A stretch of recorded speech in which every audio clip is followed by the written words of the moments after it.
कान में पीप आती है, कान में पीप आती है, इसके लिए क्या करें? मेरे मोहतरम भाइयों, सबसे पहले ये जानने की कोशिश किया करो ये बीमारी होती क्यों है। हम ना उस वजह को नहीं देखते कि बीमारी किस वजह से आई है, और हम सब भागना शुरू कर देते हैं, इसका इलाज बताओ, इसका इलाज बताओ, इसका इलाज बताओ। कानों में जो पस पड़ती है, जो पीप पड़ती है, वो इन्फेक्शन की वजह से है। और आपके जिस्म में इन्फेक्शन चाहे कान में हो, चाहे मुंह में हो, चाहे फेफड़ों में हो, चाहे आपके सीने में हो, चाहे आपके गले में हो, चाहे आपके टांगों में हो, पूरे जिस्म में जो इन्फेक्शन है उसकी सबसे बड़ी वजह ये होती है कि जब आपका खाना पीना ठीक नहीं होता, जब आपका खाना और पीना ठीक नहीं होता।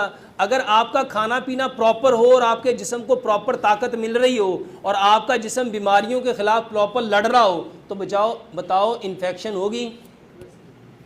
तो सबसे पहला काम, अपना खाना पीना ठीक करो। और जिसको कान में पीप आ रही है, ये दवाइयों के चक्कर में ना पड़ो, और कभी भी कान को खुद किसी चीज़ के साथ साफ़ ना करो। अल्लाह सुब्हानो ताला ने जो चीज़ें पैदा की हैं ना, वो इंतहाई नर्म व नाजुक हैं, वो इंतहाई। और हमारा रवैया हर चीज़ के साथ सख्त होता है। इवन के दांत भी साफ़ करने होते हैं ना, तो तीला लेके यूं यूं मार रहे होते हैं। हालांकि जो गम्स है वो इतने नरम है, अगर ज़रा सी नोक गम पे लग जाए तो गम ज़ख्मी हो जाता है। ये आँख इतनी नरम है, इतनी नरम है, इतनी नरम है कि मक्खी छोड़ो, ये जो आम सी पूंडी होती है ना, वो अगर आँख में चली जाए तो क्या करती है, हालांकि वो कितनी सॉफ्ट होती है। और मेरे मोहतरम भाइयों, इसी तरह कान का पर्दा भी इंतहाई नरम व नाजुक है।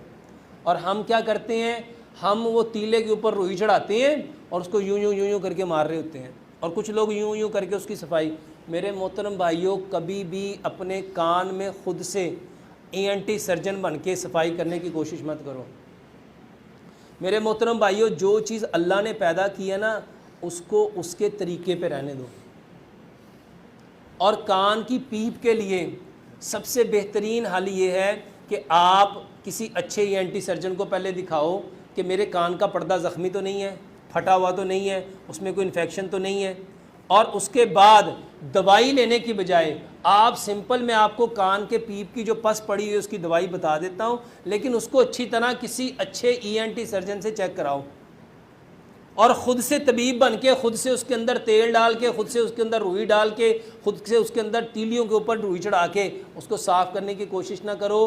कहीं आप अपने हाथों से अपने जिस्म का कोई हिस्सा ज़ाया ना कर लो। अगर पस पड़ी हुई है, चाहे वो कान में पस पड़ी है या आपके टांगों में पड़ी है या घुटनों में पड़ी है या चेस्ट में पड़ी है, उसका बेहतरीन इलाज हल्दी और दालचीनी वाला दूध है। हल्दी और दालचीनी वाला, जहाँ रेशा है, मेरे मोहतरम भाइयों, हल्दी और दालचीनी वाला दूध पियो। एक गिलास दूध लो, उसमें आधी चाय की चम्मच हल्दी डालो, आधी चाय की चम्मच दालचीनी डालो।